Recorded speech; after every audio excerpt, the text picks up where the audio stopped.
इससे पहले हमने role and importance of agriculture and economics development, economics development के अंदर, देश के डेवलपमेंट के अंदर इकोनॉमिक्स एग्रीकल्चर का क्या रोल है इसके बारे में हमने पढ़ा है। साथ साथ एग्रीकल्चर सेक्टर और नॉन एग्रीकल्चर सेक्टर, इनमें क्या रिलेशन होता है। एग्रीकल्चर सेक्टर मतलब वो सेक्टर जहाँ पर खेती की जाती है या खेती से बिल्कुल जुड़े हुए जो बिज़नेस है वो किए जाते हैं।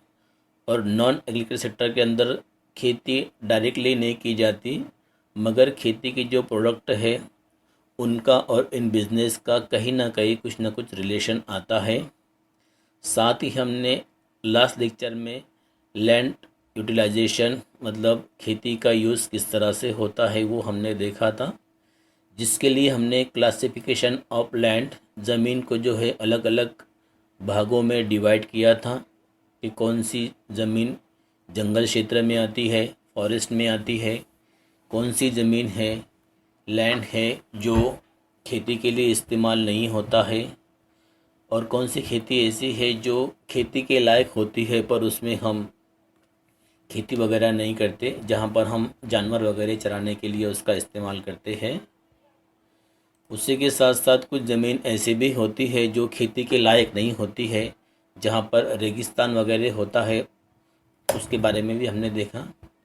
साथ साथ ज़मीन के अंदर हम कुछ धरण वगैरह भी बनाते हैं जो पानी के लिए इस्तेमाल किए जाते हैं। और कुछ ज़मीन ऐसी होती है जिन्हें हम वनराई कहते हैं, जहाँ पर हम झाड़ वगैरह लगाते हैं पर वो बिज़नेस के हिसाब से लगाते हैं, जहाँ पर हम आम के पेड़ लगाते हैं, इमली के पेड़ लगाते हैं और साथ साथ सागवान, शीशम, इस तरह के जो झाड़ है वो लगाते हैं, जिससे हमें बिज़नेस में फ़ायदा होता है। उसी के साथ साथ हमने देखा कि हमने 1999 से लेके 2000 तक ज़मीन का किस तरह से इस्तेमाल किया और उसमें कितना परसेंटेज हमने पे लिया।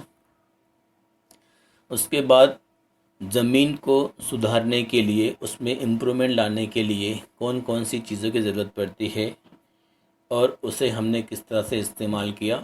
जैसे ऑस्ट्रेलिया के पास जो है बहुत ज़्यादा ज़मीन है, अमेरिका के पास बहुत ज़्यादा ज़मीन है उनकी पॉपुलेशन के हिसाब से, तो उस हिसाब से इंडिया के अंदर जो पॉपुलेशन है उसके हिसाब से ज़मीन बहुत कम है। उसी के साथ हमारे पास जो ज़मीन है वो ज़्यादा सुपीक नहीं है, और जो है भी तो वो एरिया के हिसाब से डिपेंड करती है। जैसे उत्तर प्रदेश और पंजाब के अंदर जो ज़मीन है वो काफ़ी सुपीक है, जहाँ पर प्रोडक्शन काफ़ी अच्छा होता है, और असम में अगर हम चले जाए तो वहाँ पर जो प्रोडक्शन कम होता है, इसके बारे में हमने देखा। उसके बाद प्रोडक्शन जो है वो एक जैसा नहीं होता है, वो डिफरेंट डिफरेंट होता है। जैसे हमारे पास जो विदर्भ एरिया है जहाँ पर पानी बहुत कम होता है, उसकी वजह से वहाँ पर जो प्रोडक्शन है वो कम होता है खेती के अंदर। उसी के साथ जहाँ पर पानी ज़्यादा है जैसे पश्चिम महाराष्ट्र के अंदर, तो वहाँ पर प्रोडक्शन ज़्यादा होता है। उसी के साथ साथ जिस चीज़ की डिमांड होती है वो डिमांड के हिसाब से हम प्रोडक्शन नहीं कर पाते, क्योंकि तो हमारी जो ज़मीन है उस लायक नहीं होती है। और जो पानी है, पानी जितना ज़्यादा अवेलेबल होगा उतना ज़्यादा हमारा प्रोडक्शन बढ़ता है। साथ साथ जहाँ पर पानी वगैरह नहीं होता है, जहाँ पर दुष्काल वगैरह होता है, वहाँ पर प्रोडक्शन कम होता है और वहाँ की जो ज़मीन है उसकी क्वालिटी भी कम होती है। और जहाँ पर पानी थोड़ा अच्छा अवेलेबल होता है मगर वहाँ पर धरण वगैरह अगर नहीं है तो फिर भी हमें खेती करने में बहुत सारी प्रॉब्लम्स आती है। साथ साथ हमारे पास जो तंत्रज्ञान है वो काफ़ी लो लेवल का है, इसकी वजह से भी हम खेती सही से नहीं कर पाते। हमारे गवर्नमेंट के जो रूल्स और रेगुलेशन है उसकी वजह से भी हम खेती नहीं कर पाते। तो ये जो कंटेंट है ये हमने लास्ट लेक्चर में देखा था, पर मैंने इसकी थोड़ी सी रिवीजन आपको कर दी। डीप के लिए आप उस लेक्चर को देख सकते हैं। उसके बाद आज का जो टॉपिक है वो है क्रॉपिंग मेथड्स, पीक पद्धति। अब क्रॉपिंग मेथड्स क्या होता है कि हमारे पास जो है अलग अलग चीज़ों का प्रोडक्शन खेती में होता है। जैसे हम गन्ना लगाते हैं, कपास लगाते हैं, भुईमूंग लगाते हैं, बाजरी, ज्वारी, गेहूँ, सब्जियाँ। तो ये सब जो है हम अपने खेती में लगाते हैं। तो इसका एक पैटर्न होता है। ऐसा नहीं है कि हर खेती के अंदर हर चीज़ का प्रोडक्शन किया जाता है। जैसे हमारे पास महाराष्ट्र के अंदर सफरचंद नहीं आते हैं, उसी के साथ अगर आप उत्तर महाराष्ट्र में चले जाएं तो वहाँ पर केले का जो प्रोडक्शन है बहुत अच्छे से होता है।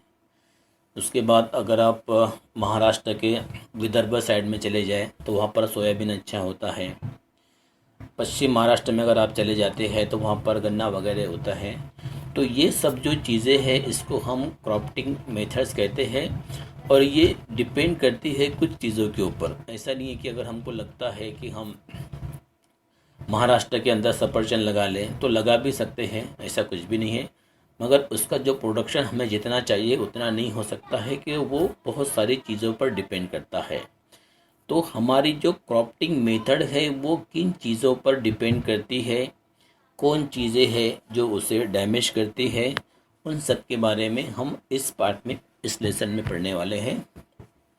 तर यापूर्वीचे जे लेक्चर आहे त्यामध्ये आपण बरेच कंटेंट बघितलेले आहेत, त्याविषयी मी तुम्हाला थोडक्यात माहिती दिलेलीच आहे। त्यानंतर आज जो आपण घटक अभ्यासणार आहोत तो आहे क्रॉपिंग मेथड म्हणजे पीक पद्धती। तर पीक म्हणजे काय ते तुम्हाला माहिती आहे की जे आपण शेतामध्ये उत्पादन घेतो ज्वारी बाजरीचं त्याला आपण पीक म्हणतो आणि त्याची एक पद्धत असते। प्रत्येक गोष्टीची काही ना काही पद्धत असते, त्याचप्रमाणे या ठिकाणी पीकची सुद्धा एक पद्धत दिलेली आहे। तर यामध्ये कसं असतं की प्रत्येक क्षेत्रामध्ये आपण प्रत्येक उत्पादन घेऊ शकत नाहीत। उदाहरणार्थ जर आपल्याला महाराष्ट्रामध्ये सफरचंद घ्यायची असेल तर ते आपण घेऊ शकत नाहीत, कारण त्याला बऱ्याच गोष्टी जबाबदार असतात। त्याचप्रमाणे जर आपल्याला असं वाटलं की आपण ज्या ठिकाणी पाणी कमी आहेत अशा ठिकाणी ऊसाचं उत्पादन घेऊ तर ते शक्य नाही आहे। किंवा आपल्याला जर असं वाटलं की आपण ज्या वस्तूंची मागणी महाराष्ट्रामध्ये नाही त्या वस्तूंचं उत्पादन घेऊ तर ते शक्य नसतं। आपण कोणत्या वस्तूचे उत्पादन घ्यायचे किंवा उत्पादन घेऊ नये ते आपल्या मनावर अवलंबून असतं। तर त्या ठिकाणी बाकीचे जे घटक आहेत ते जबाबदार असतात। मग ते नेमके घटक कोणकोणते आहेत त्याविषयी आपण या ठिकाणी सविस्तर बघणार आहोत। तर हवामानाचा जर आपण विचार केला तर जम्मू काश्मीरमधला हवामान आणि महाराष्ट्रामधला हवामान हे भिन्न असल्यामुळे महाराष्ट्रातील पिके हे आपण जम्मू काश्मीरमध्ये घेऊ शकत नाही आणि जम्मू काश्मीरची जी पिके आहेत ती आपण महाराष्ट्रामध्ये घेऊ शकत नाहीत। त्याचप्रमाणे विदर्भ आणि पश्चिम महाराष्ट्र यांचा जो हवामान आहे तो काही प्रमाणात सारखं असलं तरी त्या ठिकाणी पाण्याची जी उपलब्धता आहे ती वेगळी असल्यामुळे या ठिकाणी आपल्याला हे समजतं की वातावरण जरी सारखं असलं आणि पाणी जर उपलब्ध नसेल तर अशा ठिकाणी आपण तो पीक दोन्ही ठिकाणी घेऊ शकत नाहीत। त्याचप्रमाणे पैशाचे प्रॉब्लेम असतात, बाकी अनेक प्रॉब्लेम असतात, ते प्रॉब्लेम आपण पुढे बघणारच आहोत। तर पीक पद्धती ठरवणारे घटक, फैक्टर डिटरमिनिंग क्रॉपिंग पैटर्न। तो हमको किस चीज़ का प्रोडक्शन करना चाहिए, हमें खेत में कौन सी चीज़ लगानी चाहिए, ये डिपेंड करता है कुछ चीज़ों पर, जिसमें पहला है फिज़िकल कंपोनेंट, भौतिक घटक, जिसमें फर्स्ट हम लेंगे लैंड क्वालिटी। तो हमें जिस चीज़ का प्रोडक्शन करना है, हमें जो चीज़ लगानी है वो डिपेंड करता है हमारी ज़मीन की क्वालिटी के ऊपर। हमारे पास जो ज़मीन है उसकी क्वालिटी कैसी है। जैसे हमें पता है कि ज़मीन की जो क्वालिटी है वो अलग अलग होती है। कुछ ज़मीन जो है ज़्यादा ज़रख़ीज़ होती है, ज़्यादा उपजाऊ होती है। कुछ ज़मीन ऐसी होती है जो पानी को नहीं छोड़ती है, पानी को पकड़ के रखती है। कुछ ज़मीन जो है खड़क वाली होती है जहाँ पर पानी रुकता नहीं है। कुछ ज़मीन ऐसी होती है जहाँ पर मुरुम वगैरह ज़्यादा होता है। तो ये जो सब है ये ज़मीन के अलग अलग प्रकार है, लैंड की अलग अलग क्वालिटी है। अब जो लैंड की क्वालिटी है उसके हिसाब से हमें प्रोडक्शन करना होता है। जैसे ज़मीन अगर बिल्कुल काली हो तो वहाँ पर हम कपास का प्रोडक्शन कर सकते हैं। उसी के साथ साथ ज़मीन काली है, अच्छी है, पर वो अगर पानी को अगर वो पानी को अपने साथ पकड़ के रखती है तो ऐसे वक्त में कपास जो है ऐसे ज़मीन में नहीं आ सकती है कि तो उसकी जो जड़ें हैं वो सड़ जाएंगी और हमें अच्छे से प्रोडक्शन नहीं मिल पाएगा। तो ऐसी ज़मीन के अंदर हम चावल की खेती काफ़ी अच्छी तरीके से कर सकते हैं कि तो चावल के लिए पानी की ज़्यादा ज़रूरत पड़ती है। उसी के साथ साथ जो बाकी प्रोडक्शन वगैरह है जैसे गन्ना वगैरह है तो ऐसी ज़मीन के अंदर गन्ना भी आ सकता है कि तो गन्ने को ज़्यादा पानी की ज़रूरत पड़ती है, मगर इतना भी पानी नहीं होना चाहिए कि उसकी जो जड़ें हैं वो सड़ जाए। तो हमारी ज़मीन की कंडीशन कैसी है उस आधार पर हम वहाँ पर प्रोडक्शन लेते हैं।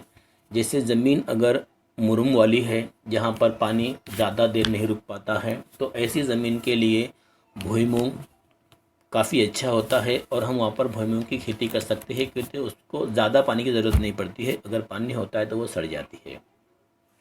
उसी के साथ साथ कुछ ज़मीन ऐसी है जो सिर्फ बरसात के मौसम में ही प्रोडक्शन कर सकती है, तो वहाँ पर हम बाजरी वगैरह का प्रोडक्शन कर सकते हैं कि तो बाजरी के लिए भी पानी ज़्यादा ज़रूरत नहीं पड़ती है। उस तरह से जवारी है जवारी को भी ज़्यादा ज़रूरत नहीं पड़ती, इसलिए हमने देखा होगा कि बरसात ख़त्म होने के बाद हम जवारी वगैरह लगाते हैं।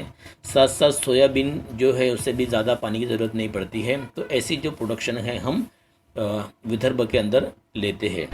तो हमारे पास जो ज़मीन की क्वालिटी है वो क्वालिटी के हिसाब से हम उस चीज़ का प्रोडक्शन करते हैं, ये आपके समझ में आ गया होगा। तर या ठिकाणी जो पहिला मुद्दा आहे की जो पीक पद्धती ठरवतो, त्यामधला पहिला मुद्दा आहे की जमिनीचा दर्जा। आपल्याकडे जमीन कोणत्या प्रकारची आहे त्यानुसार आपण त्यामध्ये कोणतं पीक घ्यायचं ते आपण ठरवतो। उदाहरणार्थ जमिनीचे बरेच प्रकार तुम्हाला माहीत आहेत, त्यामध्ये काळी जमीन आहेत, कसदार जमीन आहेत, मुरमाड जमीन आहेत, खडकाळ जमीन आहेत। तर हे जमिनीचे जे प्रकार आहेत त्यामध्ये जी काळी जमीन असते ती जास्त उपजाऊ असते, परंतु काही जमिनीमध्ये पाण्याचा निचरा होत नाही, पाणी साठून राहतो। मग अशा जमिनीमध्ये जर आपण कापसाचं पीक जर घेतलं तर कापसाचं पीक हे व्यापारी पीक आहे, त्यामध्ये उत्पादन जास्त मिळतं, पैसे पण चांगले मिळतात। परंतु अशा जमिनीमध्ये ज्या जमिनीमध्ये पाण्याचा निचरा होत नाही त्या जर आपण कापसाचं पीक जर घेतलं तर साहजिकच आपल्याला त्यामुळं खूप मोठं नुकसान होणार आहे, कारण जास्त पाणी असल्यामुळे कापसाचे जे मुळं असतात ते जळतात आणि तो पीक नाश होतो। त्या उलट त्या ठिकाणी जर आपण ऊसाचं उत्पादन घेतलं तर ते काही प्रमाणात योग्य असतं, कारण कापसापेक्षा ऊसाला पाणी हे जास्त लागतं। अशा ठिकाणी ते आपण उत्पादन घेऊ शकतो। पण अजिबात जर निचरा होत नसेल, पाणी जर सोडत नसेल तर अशा वेळेस आपण त्या ठिकाणी तांदळाचं उत्पादन घेऊ शकतो, कारण तांदळाला पाण्याचे प्रमाण हे खूप जास्त लागते। मग हे आपण उत्पादन कशावर ठरवलं की त्या जमिनीचा दर्जा कसा आहे, ती पाणी किती काळ साठवून ठेवते। जर मुरमाड जमीन असेल तर साहजिकच मुरमाड जमिनीमध्ये पाणी जास्त काळ राहत नाही। मग अशा वेळेस आपण त्या ठिकाणी कापसाचं उत्पादन घेऊ शकत नाही, कारण कापसाला काही प्रमाणात का होत नाही, पाऊस पाणी लागतं। मग या ठिकाणी आपण भुईमुगाचं उत्पादन घेऊ शकतो, कारण भुईमुगाला जास्त पाणी लागत नाही। मग ज्या ठिकाणी पाणी कमी असतं अशा ठिकाणी आपण कमी पाणी असणारे किंवा कमी पाण्याची आवश्यकता असणारे आपण पीक घेतो। उदाहरणार्थ विदर्भामध्ये जे शेती केली जाते त्याला पाणी हे खूप कमी लागतं, मग त्या ठिकाणी आपण सोयाबीन वगैरे ते पीक घेतो।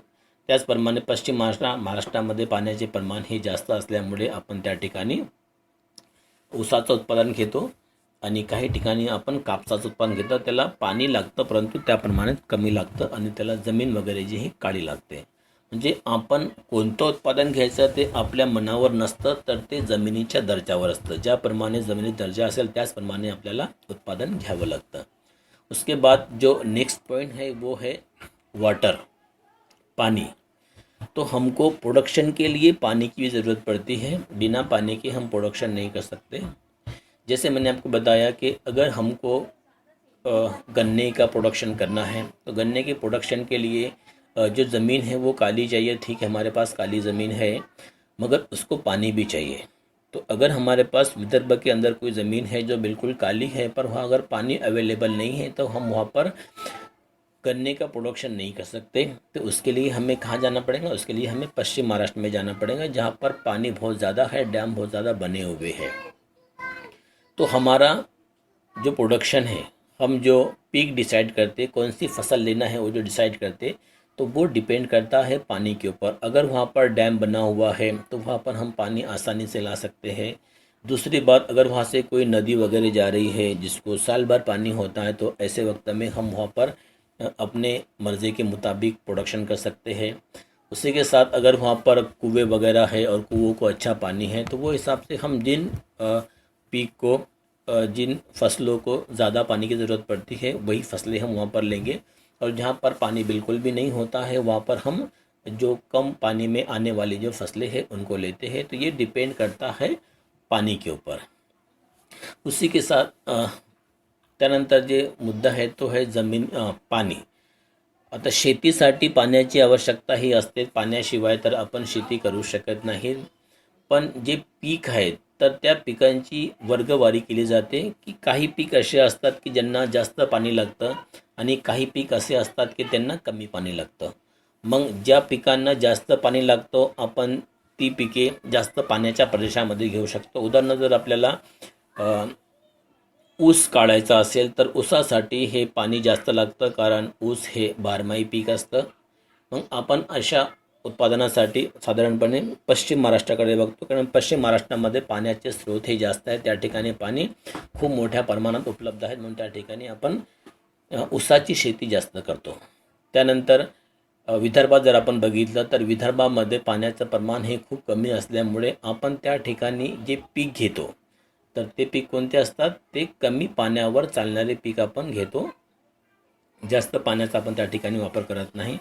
त्यानंतर आपल्या औरंगाबाद क्षेत्रामध्ये आपण जे हे मीडियम बघतो, त्यामध्ये कापूसही असतो, ऊसही असतो, कारण आपल्याकडे पाणी आहे, परंतु त्याचा खूप जास्त प्रमाण नसल्यामुळे आपण शक्यतो जे कमी पाण्यावर चालणारी पिके आहेत तेच घेतो। मग आपण कोणतं उत्पादन घ्यायचं ते आपल्या मनावर नसतं, तर ते असतं पाण्यावर। जर आपल्याकडे पाण्याची उपलब्धता जास्त असेल तर आपण जास्त पाण्याचे पीक घेतो, आणि जर आपल्याकडे पाणी कमी असेल तर आपण कमी पाण्यावर येणारी पीक घेतो। उसके बाद जो नेक्स्ट पॉइंट है हवामान है। हवामान मतलब वेदर। तो वेदर भी जो है इस चीज़ में बहुत अहम रोल अदा करता है। प्रोडक्शन जो है, फसलें जो है वो हवामान पे डिपेंड करती है, वेदर पे डिपेंड करती है।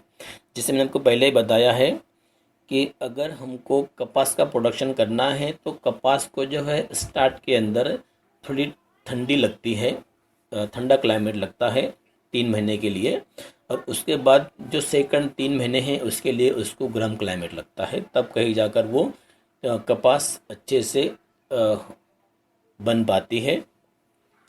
उसी के साथ साथ कुछ फसलें ऐसी होती है जिनको क्लाइमेट ठंडा लगता है, जैसे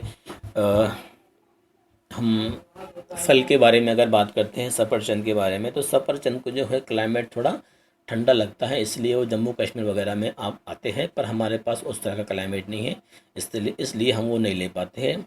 उसी के साथ साथ अगर हम चाय के बागान अगर देखें तो चाय के बागान के लिए भी एक अलग क्लाइमेट की ज़रूरत पड़ती है, जो जनरली पहाड़ों पर आता है। इसलिए आसाम, अरुणाचल प्रदेश की जो एरियाज़ है वहाँ पर पहाड़ी ज़्यादा है, इसके लिए वहाँ पर हमको चाय के बागान नज़र आते हैं। वो हमारे पास हमको नज़र नहीं आते क्योंकि वो हमारे पास नहीं, अगर हम चाहे भी तो हमारे पास उस तरह की खेती वगैरह नहीं कर सकते, क्योंकि हमारे पास उस तरह का क्लाइमेट नहीं है। उसी के साथ साथ अगर हम साउथ इंडिया में अगर चले जाए तो साउथ इंडिया के जो प्रोडक्शंस है, जो पीक है, वो थोड़ा डिफरेंट टाइप के होते हैं, क्योंकि तो वहाँ का जो हवामान है, वो वेदर है, वो डिफरेंट है। तो इससे पहले जो हमने पानी देखे थे, उसी के साथ साथ जो वेदर है वो भी डिपेंड करता है कि आपको कौन सी फसलें लेनी चाहिए और कौन सी फसलें नहीं लेनी चाहिए। त्यानंतर जो दुसरा मुद्दा आहे तो हवामानचा मुद्दा आहे। तर हवामानसुद्धा कोणत्याही पिकाच्या उत्पादनासाठी खूप महत्त्वाचा घटक असतो, कारण हवामान ज्या प्रकारचं असतं त्याच प्रकारे आपण पीक घेऊ शकतो। कारण आपण बघितलेलं आहे की आपल्याकडे जे हे साधारणपणे 3 ऋतू आहेत, आणि प्रत्येक ऋतूमध्ये आपण एकसारखं उत्पादन घेत नाहीत। साधारणपणे पावसाळ्यामध्ये आपण सहसा बाजरी वगैरे किंवा भुईमूग वगैरे घेतो, ज्याला जास्त पाणी लागतं. त्यानंतरच्या काळामध्ये आपण जेव्हा हिवाळा असतो त्यावेळेस आपण गहू वगैरे घेतो. आणि त्यानंतर उन्हाळ्यामध्ये आपण ज्वारी किंवा बाजरी वगैरे घेतो, किंवा जर पाणी जर अजिबात नसेल तर आपण कोणत्याही प्रकारचे पीक घेत नाहीत. त्याचप्रमाणे जम्मू काश्मीरमध्ये जे उत्पादन होतं ते वेगळं असतं आणि महाराष्ट्रामध्ये जे उत्पादन होतं ते वेगळं असतं, कारण दोघांची जी पीक पद्धती आहे ती वेगळी आहेत. नंतर आसाममध्ये आपण चहा वगैरे ती बागान बघितलेले आहे, त्या ठिकाणी आपण चहाचं उत्पादन जास्त घेतो. त्याला कारण आहेत की त्या ठिकाणचं जे वातावरण आहे, हवामान आहे ते वेगळं आहेत. म्हणजे कोणतं पीक घ्यायचं आणि कोणतं पीक घ्यायचं नाही ते हवामानावर सुद्धा अवलंबून असतं. जर आपण ठरवलं की आपल्या महाराष्ट्रामध्ये जी आपली शेती आहे, ज्या ठिकाणी आपण ऊस वगैरे लावतो त्या ठिकाणी आपण जर चहा लावून दिला तर आपल्याला माहिती आहे की ते येणार नाहीत, कारण त्यासाठी आवश्यक असणारं जे वातावरण आहे ते आपल्याकडे नाही आहेत.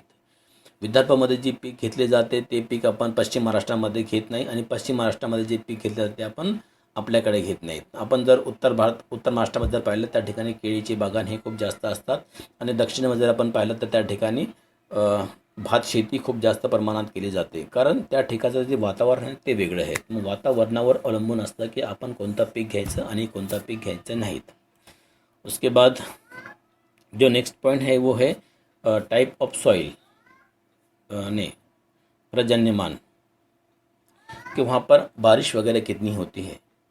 तो इससे पहले हमने पानी के बारे में देखा कि हमारे पास जो पानी है वो कितना ज़्यादा अवेलेबल है, वो हिसाब से उसका प्रोडक्शन होता है. मगर कभी कभी हम अगर हमारे पास पानी अवेलेबल नहीं है, बारिश अगर नहीं भी है, तो हम वहाँ पर डैम वगैरह बना के उस चीज़ को अवेलेबल करा सकते हैं. मगर उसी के साथ साथ जो बारिश है वो भी एक मेन फैक्टर है कि हमें किस चीज़ का प्रोडक्शन करना है. तो जहाँ पर बारिश ज़्यादा होती है वहाँ के जो पीक है, वहाँ की जो फसलें हैं वो अलग होती है, और जहाँ पर पानी कम होता है वहाँ की फसलें अलग होती है. तो इसके लिए अगर महाराष्ट्र का जो एग्जाम्पल है वो हम बेटर ले सकते हैं कि तो विदर्भ के अंदर जो है बारिश बहुत कम होती है, और पश्चिम महाराष्ट्र के अंदर जो है बारिश उसके मुकाबले थोड़ी ज़्यादा होती है. तो दोनों के जो प्रोडक्शन है, जो पीक है, जो फसलें हैं वो डिफरेंट नज़र आती है. वहाँ पर हम सोयाबीन लेते हैं और यहाँ पर हम कपास और गन्ना वगैरह लेते हैं. तो जहाँ पर बारिश ज़्यादा होती है वहाँ के जो पीक है वो अलग होते हैं, और जहाँ पर बारिश कम होती है वहाँ के जो पीक है वो अलग होते हैं. तर दुसरा जो मुद्दा आहे तो आहे पर्जन्यमानाचा. ज्या ठिकाणी पावसाचे प्रमाण हे जास्त असते त्या ठिकाणचे जे पीक आहेत ते वेगळे असतात, आणि ज्या ठिकाणी पावसाचे प्रमाण कमी असते त्या ठिकाणचे जे पीक आहेत ते वेगळे असतात. उदाहरणार्थ विदर्भामध्ये पावसाचं प्रमाण हे कमी असल्यामुळे त्या ठिकाणी सोयाबीन वगैरे आपण उत्पादन करतो. त्याचप्रमाणे महाराष्ट्रामध्ये तुलनेने पाण्याचे प्रमाण जास्त असल्यामुळे आपण त्या ठिकाणी कपास असेल, गन्ना असेल, ऊस असेल, तर या स्वरूपाचं आपण उत्पादन घेतो. उत्तर भारतात जर आपण विचार केला तर उत्तर भारतामध्ये पाण्याचे प्रमाण हे जास्त असल्यामुळे त्या ठिकाणी बारमाही नद्या वाहतात, त्यामुळे त्या ठिकाणी जे पीक पद्धत आहे ती वेगळी आहे. आणि दक्षिण भारतामध्ये पाण्याचे प्रमाण तुलनेने कमी असल्यामुळे त्या ठिकाणची पीक पद्धती आहे ती वेगळी आहे. तर पीक पद्धती ही पर्जन्यमानावर अवलंबून असते, किती पाऊस होतो आणि किती पाऊस होत नाही त्यानुसार. त्यानंतर पुढचा मुद्दा आहे जमिनीचा प्रकार, टाइप्स ऑफ सॉइल. की आपल्याकडे जो जमिनीचा प्रकार आहे तो कोणत्या प्रकारची जमीन आहे त्यानुसार आपण उत्पादन घेतो. त्याविषयी आपण सुरुवातीला बरीच माहिती बघितलेली आहे की जर आपल्याकडे काळी जमीन असेल तर आपण वेगळं उत्पादन घेतो, जर आपल्याकडे खडकाळ जमीन असेल तर आपण उत्पादन वेगळं घेतो, मुरमाड असेल तर वेगळं घेतो. तर आपल्याकडे कोणत्या प्रकारची जमीन आहे त्यानुसार आपण कोणत्या पिकाची निवड करावी ते आपण ठरतं. त्यानंतर या ठिकाणी यहाँ पर एक तख्ता दिया है जिससे हम समझ सकते हैं कि हम किसका प्रोडक्शन कितना करते हैं. तो यहाँ पर हम राइस का अगर प्रोडक्शन देखें तो ये 117.47 मिलियन टन हम उसका करते हैं, ये जो रिकॉर्ड दिया है.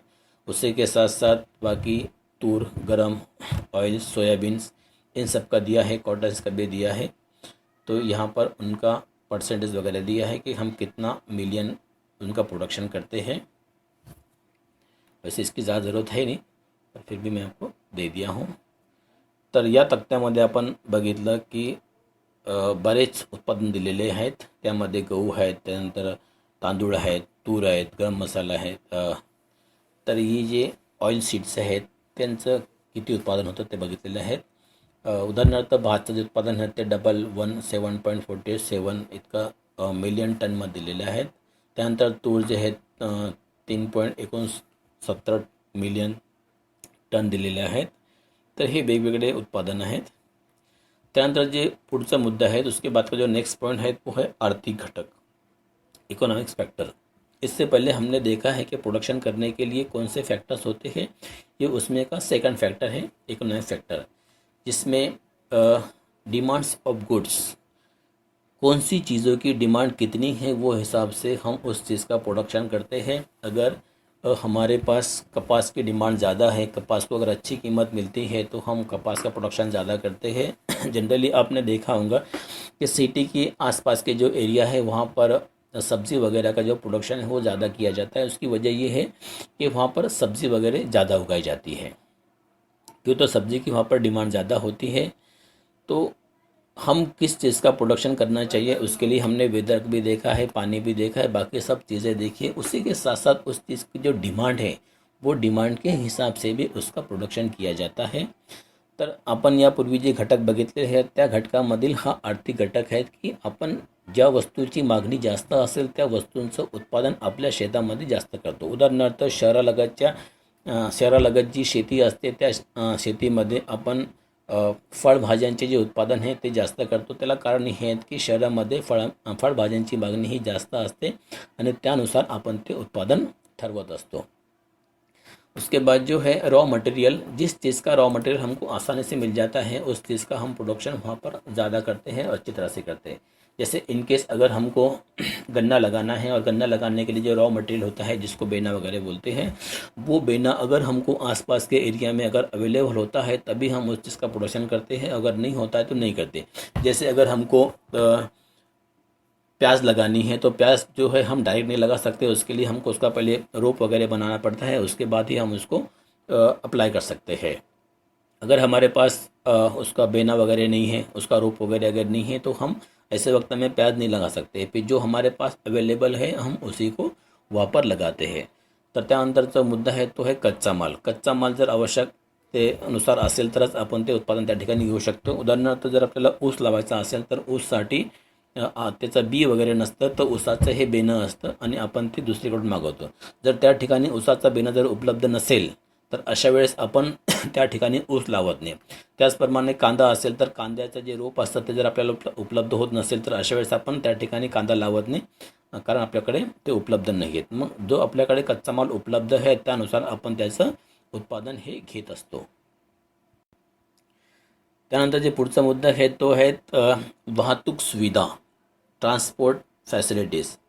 मग आपण समजा गावामध्ये आहेत आणि त्या ठिकाणी आपण टोमॅटोचं उत्पादन घेतलं कारण टोमॅटोला मागणी जास्त आहे. त्याचप्रमाणे आपण भाजीपाला जर उत्पादन केलं तर त्याला मागणी जास्त आहे. तर अशा वेळेस होतं काय की आपण त्या वस्तूचं उत्पादन जरी केलं तर त्याला बाजारपेठेपर्यंत नेण्यासाठी ज्या साधनांची आवश्यकता असते ती साधनं जर आपल्याकडे उपलब्ध नसेल तर अशा वेळेस आपण ते उत्पादन घ्यायचं टाळतो, आपण ते उत्पादन घेत नाहीत.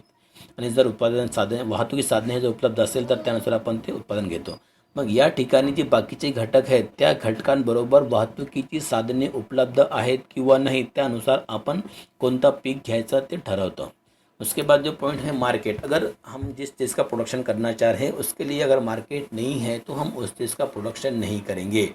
इन केस अगर हमने सोच लिया कि हमारे पास पानी अच्छा है, क्लाइमेट अच्छा है तो हम यहाँ पर गन्ना लगा देंगे, पर गन्ना लगाने के बाद उसको बेचने के लिए अगर हमारे पास फैक्ट्री नहीं है, वो फैक्ट्री अगर उत्तर प्रदेश के अंदर है तो हम यहाँ पर गन्ना नहीं लगा सकते, क्योंकि तो गन्ना लगाने के बाद उसको बेचेंगे कहाँ पर, बेचने के लिए जगह भी चाहिए. तो बाकी चीज़ें अवेलेबल होने के बाद भी अगर हमारे पास उस चीज़ के लिए मार्केट अवेलेबल नहीं है तो हम उस चीज़ का प्रोडक्शन नहीं करते हैं. त्यानंतरचा मुद्दा आहे तो आहे बाजारपेठ. म्हणजे आपल्याकडे जर ती बाजारपेठ उपलब्ध नसेल तर अशा वेळेस आपण बाकीची साधने उपलब्ध असताना सुद्धा त्या ठिकाणी ते उत्पादन घेऊ शकत नाही. उदाहरणार्थ जर समजा आपल्याकडे पाणी वगैरे चांगलं आहे, वातावरण चांगलं आहे, अशा वेळेस जर आपण चहाचं उत्पादन आपल्या ठिकाणी घ्यायचं ठरवलं, परंतु चहावर प्रक्रिया करणारे जे उद्योग आहेत ते जर त्या ठिकाणी उपलब्ध नसेल तर आपण निर्माण केलेली चहा ती काही कामाची नाही आहेत, कारण त्या ठिकाणी बाजारपेठ उपलब्ध नाही आहे, त्यावर प्रक्रिया होणार नाहीत. मग अशा वेळेस आपण त्या ठिकाणी ते उत्पादन करत नाहीत. त्यानंतर उसके बाद का जो है एक्सपोर्ट और इम्पोर्ट पॉलिसी। जैसे हम अगर कोई चीज़ का प्रोडक्शन करते हैं, उसकी डिमांड अगर हमारे पास यहाँ नहीं है तो हम उसको कहीं और एक्सपोर्ट कर सकते हैं। पर गवर्नमेंट ने अगर उसके ऊपर बंदी लगा दी है कि आप जो है कपास का प्रोडक्शन करने के बाद उसको आप एक्सपोर्ट नहीं कर सकते हैं, तो ऐसे वक्त में हम उस चीज़ का प्रोडक्शन हमारे पास नहीं करेंगे, जबकि हमारे पास उस तरह का क्लाइमेट अवेलेबल है। त्यानंतर जो मुद्दा आहे तो आहे आयात निर्यात। आपण जर एखाद्या वस्तूची निर्यात केली तर त्यापासून आपल्याला मिळणारा मोबदला हा जास्त असतो। मग अशा वेळेस आपण त्या वस्तूंचं उत्पादन जास्त घेतो, परंतु सरकारने ठरवलं की तुम्ही कापसाची निर्यात करू शकत नाही। मग तुमच्या शेतामध्ये वातावरण चांगलं आहे, पाणी चांगलं आहे, जमीन चांगली आहे, त्या ठिकाणी तुम्ही चांगल्या प्रकारे कापसाचं उत्पादन घेऊ शकता। परंतु सरकारचं धोरण त्या ठिकाणी अयोग्य असल्यामुळे आपण काय तुम्ही जे हे त्या प्रकारचं उत्पादन त्या ठिकाणी करू शकत नाहीत। त्यानंतर यंत्रसामग्री आहे, जर आपल्याकडे यंत्रसामग्री वगैरे चांगली असेल तर आपण त्या वस्तूचं उत्पादन करतो, आणि जर यंत्रसामग्री आपल्याकडे जर जास्त नसेल तर आपण अशा वेळेस त्या वस्तूचं उत्पादन करत नाही। उसके बाद इंसान की जो मेंटलिटी है वो भी बहुत ज़्यादा डिपेंड करती है। जैसे इंसान ने अगर ये सोच लिया है कि हमारे पास जो लोकल एरिया में जो प्रोडक्शन हो रहा है, जैसे आम का प्रोडक्शन हो रहा है या कोई गेहूं का प्रोडक्शन हो रहा है, और किसी ने ये कह दिया कि उसमें जो क्वालिटी है वो इतनी अच्छी नहीं है, ख़राब क्वालिटी है, तो ऐसे वक्त में हम उस चीज़ को ख़रीदना पसंद नहीं करते। और जब हमको पता है कि बाकी लोग जो है इस चीज़ को ख़रीदने वाले नहीं हैं, तो ऐसे वक्त में हम वो चीज़ का प्रोडक्शन नहीं करते हैं। उसके साथ साथ जो गवर्नमेंट की जो पॉलिसीज़ है वो भी अगर सही होती है तब हम उस चीज़ का प्रोडक्शन करते हैं, वरना नहीं होती है।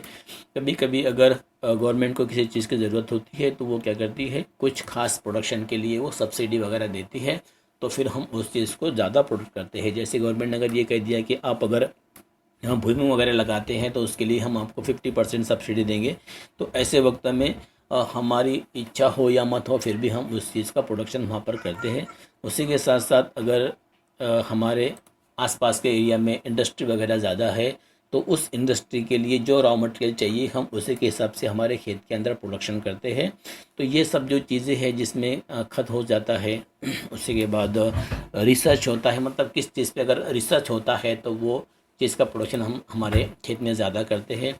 और उसी के साथ साथ अगर हमें पैसे की ज़्यादा ज़रूरत है तो ऐसे वक्त में हम उस चीज़ का प्रोडक्शन करते हैं जिसके अंदर पैसा ज़्यादा होता है। तो ये बहुत सारी चीज़ें हैं, इन चीज़ों पर डिपेंड करता है कि हम कौन सी चीज़ का प्रोडक्शन करें और कौन सी चीज़ का प्रोडक्शन ना करें। बाकी हम नेक्स्ट लेक्चर में देखेंगे।